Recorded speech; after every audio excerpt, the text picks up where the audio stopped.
Assalamualaikum warahmatullahi wabarakatuh. Dilulang sadulang lai, pandulang ameh timbago. Diulang saulang lai, menggali sejarah adat luak Nantigo. Masih dalam bab yang ketujuh, menambah pembuatan adat, yaitu Rajo Duo Selo meninjau daerah di luak Nantigo. Sesudah selesai membuat 22 aturan induk adat dan membuat 4 nama suku yang pertama, serta menegakkan para datuk yang memimpin 4 buah suku-suku itu, serta 2 orang datuk sebagai hulu balang untuk menjaga Pasumayam Dusun Tuo. Sultan Paduka Basa Datuk Ketumanggungan dan Jatang Sultan Balun Datuk Parapati dan Sabatang sebagai pimpinan Pasumayam Dusun Tuo menurunkan perintah kepada Warmadewa Datuk Bandarokayo dan Indah Sudah Datuk Maharaja Basa agar membuat 22 buah suku dan menyiapkan 22 orang yang akan ditegakkan dan ditanam sebagai datuk untuk memimpin suku-suku itu. Di daerah-daerah yang sudah dirintis dan dikembangkan sesuai dengan jumlah aturan induk adat yang 22. Lebih dan kurang masuk dalam hitungan disesuaikan dalam perkembangan daerah.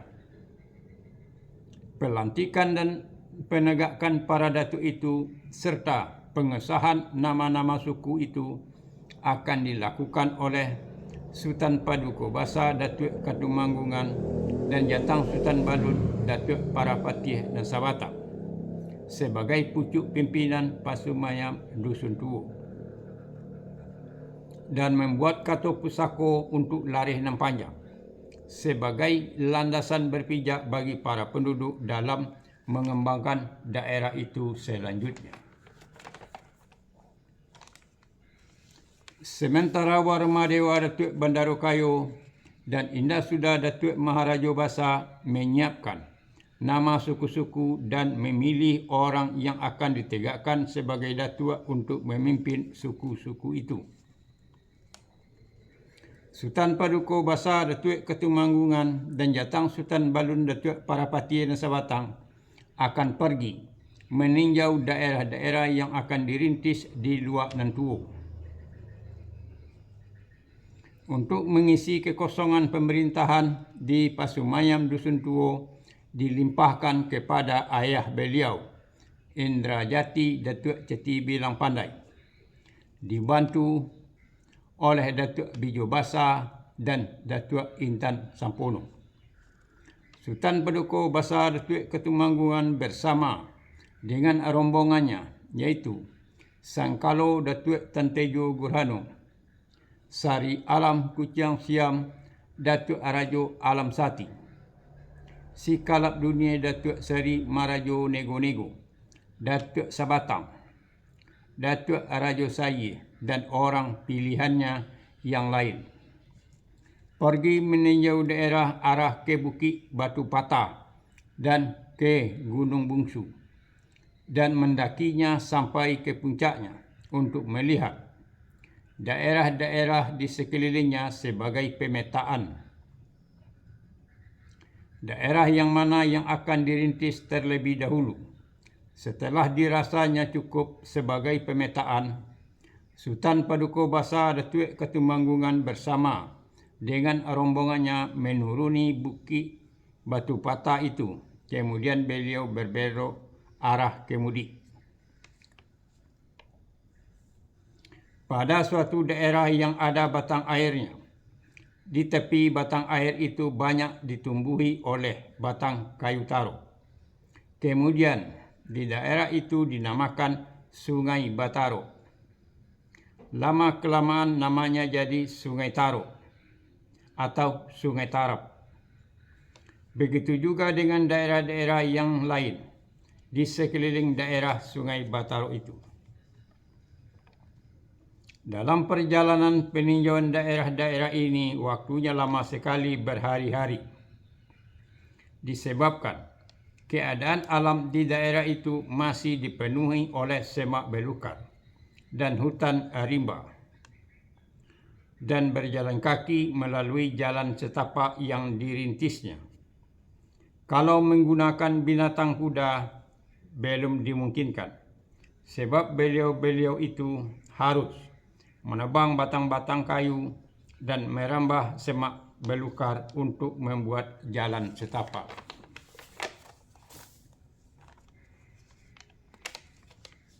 Pada zaman itu, persawahan dalam lingkungan daerah itu juga belum ada yang ditaruku. Para penduduk asli belum mengenal bercocok tanam yang menetap, dan para penduduk asli juga masih sedikit dan hidup berkelompok-kelompok kecil. Sedangkan persawahan yang sudah dibuat untuk menanam padi baru ada di wilayah Pariangan yang dirintis oleh Rajo Sri Maharajo Dirajo dan dilanjutkan perintisannya oleh Warmadewa Datuk Bandarokayo. Begitu juga di daerah Padang Panjang dan sekitarnya. Persawahan dirintis oleh Indra Suda Datuk Maharajo Basa. Kemudian di daerah Dusun Tuo yang dirintis oleh Indra Jati Datuk Ceti Bilang Pandai bersama Datuk Nambalimo. Kemudian dibantu dan dilanjutkan oleh Sultan Paduka Basa Datuk Ketumanggungan bersama dengan adik-adiknya. Jatang Sultan Balun Datuk Parapatih Nasabata, serta si Kalap Dunia Datuk Seri Marajo Nego-Nego, dan dilanjutkan oleh para penduduk asli yang belajar mengenai Manaruko Sawah dan membuat parak-parak untuk dipaladangi menanam tanaman dan buah-buahan. Begitu juga dengan Jatang Sultan Balun Datuk Parapatih Nasabata bersama dengan rombongannya, yaitu Sari Dunia Kambang Hutan Datuk Rajo Alang Gumanti Nasati, Indo Jati Harimau Canbah Datuk Maharajo Suri, Reno Sudah Anjuang Mualim Datuk Rajo Mantari, Datuk Sampono Datuk Rajo Bandaro, Mambang Sultan, dan orang-orang pilihannya pergi meninjau daerah-daerah ke arah yang berlawanan dengan Sultan Paduka Basa Datuk Ketumanggungan, yaitu arah ke Bukit Tumasu Becangganai, dimulai dari Kubu Rajo, Bukit Saduali, Bukit Rapuang, Bukit Jangur, dan Gunung Jayo beraur serumpun.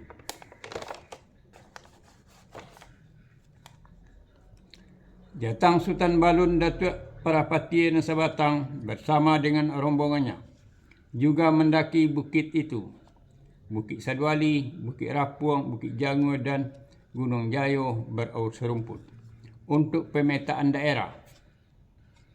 Dari puncak Bukit Saduali jelas terlihat daerah di sekelilingnya sampai ke kaki Gunung Merapi, dan terlihat juga sebagian Danau Singkarak. Juga terlihat jelas daerah Sungai Bataro dan Gunung Sago. Begitu juga dari Bukit Jangur jelas terlihat hutan dan rimba dalam lingkungan Bukit Tumasu Becangganai, daerah yang akan dirintis oleh Lareh Nan Panjang. Di atas puncak Bukit Saduali ini, di zaman penjajahan Belanda, oleh Belanda didirikan tonggak pela, yaitu seperti tugu bersegi 4. Tingginya lebih kurang 2 meter dan lebarnya 1 meter persegi 4. Di tengah-tengahnya dibuat lubang berbentuk bulat sebesar lingkaran betung, ukuran sedang, gunanya untuk meletakkan tiang bendera Belanda terbuat dari tembok semen. Di akhir abad ke-20 Masehi, lebih kurang 1985, dihancurkan oleh orang. Dikiranya dalam tugu tembok itu disimpan emas oleh orang Belanda.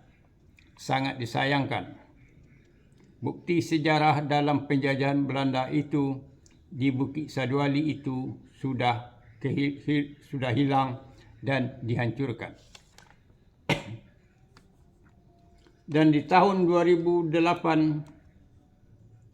puncak Gunung Jayo beraur serumpun melewati Bukit Sijanguah dan terus ke puncak Bukit Saduali, tempat bekas tonggak pela itu, oleh pemerintah daerah Kabupaten Tanah Datar sudah dibuat jalan dengan cara dibuldoser. Puncak Gunung Jayo beraur serumpun dan puncak Bukit Saduali akan dijadikan tempat wisata. Begitu juga dari puncak Gunung Jayo beraur serumpun, jelas terlihat daerah kehilirnya. Bukit Gombak, daerah arah ke Sijunjung, dan daerah-daerah yang lainnya. Sesudah dirasa cukup untuk pemetaan daerah dari puncak-puncak bukit dan gunung itu, Jatang Sultan Balun menuruni bukit-bukit dan gunung itu dan terus melanjutkan perjalanannya arah ke hilir, ke Rimbah Sibigau dalam daerah Bukit Gombak. Dalam perjalanan meninjau daerah-daerah ini juga waktunya lama sekali, berhari-hari. Disebabkan keadaan alam di daerah yang dilalui pada zaman itu masih bersemak belukar dan berhutan rimba raya. Untuk menembus semak belukar dan hutan rimba raya terpaksa dirambah semak belukar dan ditebang batang-batang kayu dalam rimba raya. Juga masih banyak daerah yang berpayung. Kalau tidak hati-hati, anggota badan bisa terbenam di dalamnya. Daerah-daerah yang berpayung ini pada zaman itu banyak terdapat di kaki-kaki bukit, apalagi di kaki Bukit Sijanguah, daerah Sawah Balik. Dalamnya bisa lebih setinggi batang karambi. Daerah berpayung ini permukaannya ditumbuhi oleh rerumputan sejenis rumput bantu. Kalau dipijak, payung ini akan bergetar, dan kalau kaki terbenam akan susah untuk keluar.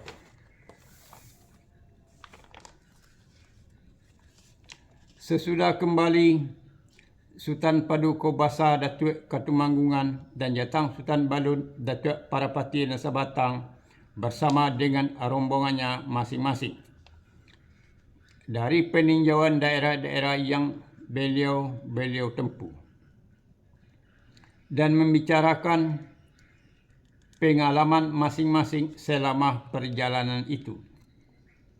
Sultan Paduka Basa Datuk Katumanggungan akan membuat pusat pengembangan daerah yang sudah ditinjaunya adalah Sungai Bataro. Dari Sungai Bataro akan dikembangkan perintisannya ke daerah-daerah yang lain yang sudah dilihatnya dari puncak Bukit Batu Patah dan puncak Gunung Bongsu.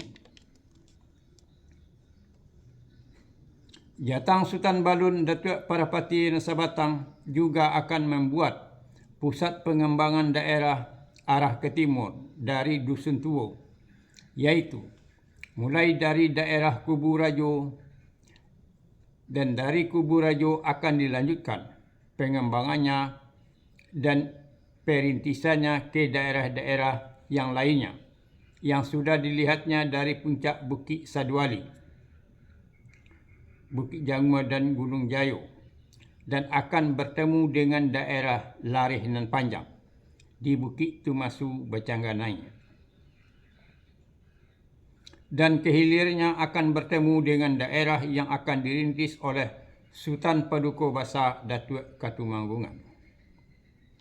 Untuk sementara waktu, beliau berdua menyiapkan daerah-daerah di sekeliling Dusun Tuo dan menyiapkan orang-orang yang diberikan gelar pusako adat Datuk. Juga memikirkan batas-batas sawah, batas-batas parak, batas-batas pemandian, dan batas-batas yang lain. Untuk membahas batas-batas ini, beliau-beliau itu menunggu berita dari Warmadewa Datuk Bandarokayo di Pariangan dan Indah Sudah Datuk Maharaja Basa di Padang Panjang, supaya mengenai batas-batas ini bisa seragam dan sejalan pemakaiannya di luar Nantigo dan tidak menimbulkan perselisihan dan sengketa di antara sesama penduduk. Itulah mengenai peninjauan daerah oleh Sultan Paduka Basa Datuk Ketumanggungan dan Jatang Sultan Balun Datuk Parapati dan Sabatang. Terima kasih. Wassalamualaikum warahmatullahi wabarakatuh.